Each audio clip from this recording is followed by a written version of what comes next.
La cabeza sana, el cuerpo enfermo. ¿Qué es la materia ante el alma invencible? No habrá dolores, ni angustia, ni reparos. En San Martín no existían imposibles. Noche de luna sobre la cuesta vieja. Los maturrangos aguardan el embate. Nuestros valientes al pie, la paz serena. El corazón de América es coraje. Gente, hoje estarei trazendo mais um vídeo. Dessa vez será esse José da San Martín fosse brasileiro. Nessa realidade, José de San Martín é apenas conhecido como José Martinho. Ele nasce em Porto Alegre. Agora vamos começar o vídeo. José Martinho nasceu em 25 de fevereiro de 1778, em Porto Alegre, capital da capitania de São Pedro do Rio Grande no Brasil.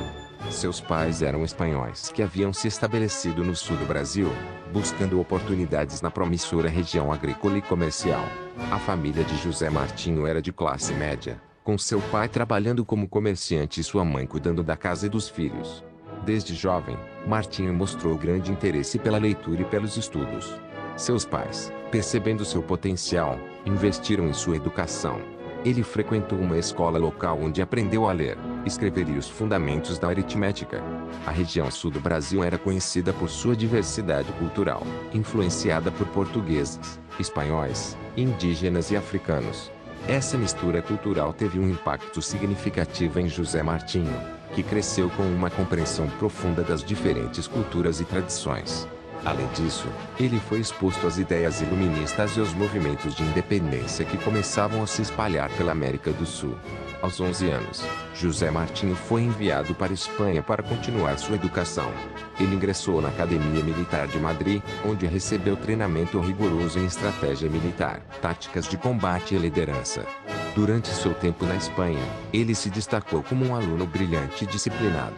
José Martinho lutou no norte de África, depois contra o domínio napoleônico de Espanha e participou nas batalhas de Bailén e La Albuera.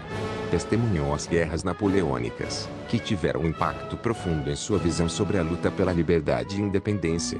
Ele participou de várias batalhas ao lado das forças espanholas, ganhando experiência valiosa e desenvolvendo uma reputação de coragem e liderança. Na academia, José Martinho se destacou tanto nos estudos quanto no treinamento militar.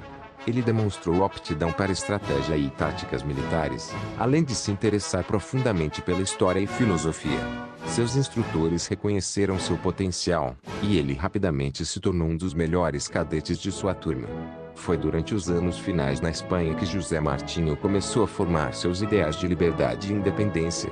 O contato com as ideias iluministas e a experiência das lutas pela liberdade na Europa influenciaram profundamente suas crenças. Ele começou a visualizar um futuro de independência para as colônias espanholas e portuguesas na América do Sul. Em 1811, após mais de 2 décadas na Europa, José Martinho partiu de Cádiz, Espanha, em direção ao Brasil. A viagem foi longa e cheia de desafios, mas ele estava determinado a retornar ao seu país de origem e aplicar as habilidades e conhecimentos adquiridos na Europa para a causa da independência. José Martinho desembarcou em um porto no Rio de Janeiro em 1812. Ao chegar, ele se dirigiu ao Rio Grande do Sul e lá encontrou uma região fervilhando com o descontentamento contra o domínio português. O movimento pela independência estava crescendo, e José Martinho rapidamente se uniu aos esforços revolucionários. José Martinho começou a organizar e treinar um exército revolucionário. Utilizando a experiência militar adquirida na Europa, ele estabeleceu um rigoroso regime de treinamento para seus soldados, focando em táticas de guerrilha e estratégias de combate inovadoras. Ele também promoveu a união entre diferentes grupos sociais, incluindo escravos libertos, indígenas e colonos europeus, para formar um exército diversificado e coeso. José Martinho formou alianças com líderes locais influentes, como Bento Gonçalves e Davi Canabarro. Juntos, eles planejaram uma série de ataques coordenados contra as guarnições portuguesas no sul do Brasil.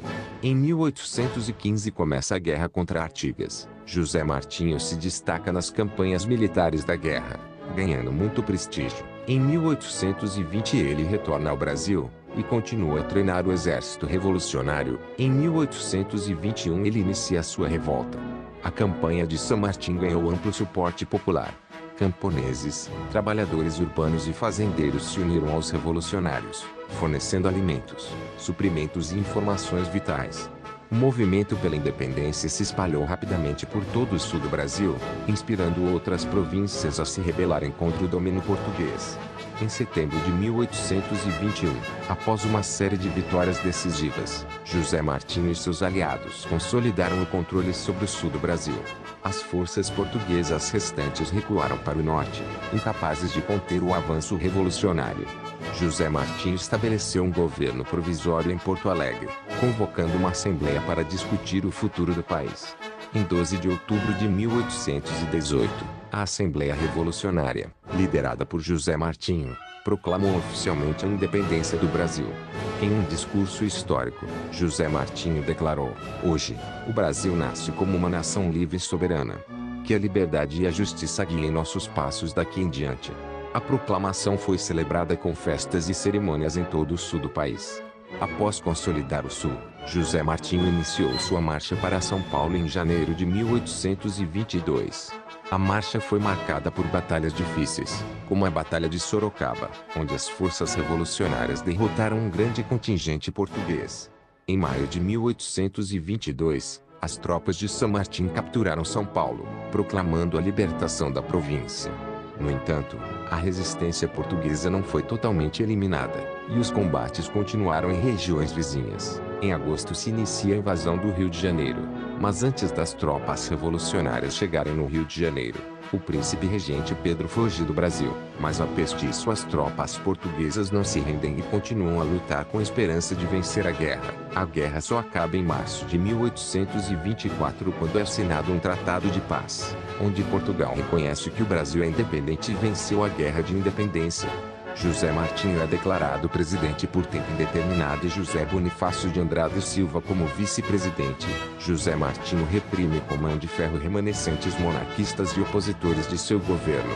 José Martinho decide focar em reconstruir o país. Os principais apoiadores na reconstrução são a Gran Colômbia e os Estados Unidos da América. José Martinho decide implementar o federalismo no Brasil. A medida faz bastante sucesso, garantindo autonomia para os estados brasileiros. Em 1833, sob conselho de José Bonifácio, José Martinho implementa o plano de abolição gradual da escravidão, melhoria as relações com os ingleses e outras nações europeias, implementa medidas para urbanizar o Brasil, cria escolas públicas, faculdades, escolas militares e entre outras coisas. No início o governo de José Martinho foi marcado por grande instabilidade. Mas graças ao apoio da Gran Colômbia e Estados Unidos da América, a instabilidade conseguiu ser superada, a economia começou a se estabilizar. José Martinho saiu do poder em 1838, quando decidiu convocar novas eleições. Nas eleições de 1838, o Congresso decide que o mandato de presidente será de 4 anos com direito à reeleição. O aliado de José Martinho, Bento Gonçalves da Silva, é eleito presidente, derrotando seu oponente Honório Leão. Bento Gonçalves, após assumir o cargo de presidente, continuou a urbanizar e dar continuidade ao plano de abolição gradual da escravidão. Durante o governo de Bento Gonçalves, a economia é totalmente estabilizada e o número de alfabetização começa a aumentar. José Martinho, assim como em nossa realidade, faleceria em 1850. Sua morte comoveu o povo brasileiro, que o enxergava como um herói. Nessa realidade, quem lidera a independência da Argentina é Martín Miguel de Güemes e Manuel Belgrano. Então, minha gente, esse foi o vídeo. Espero que tenham gostado.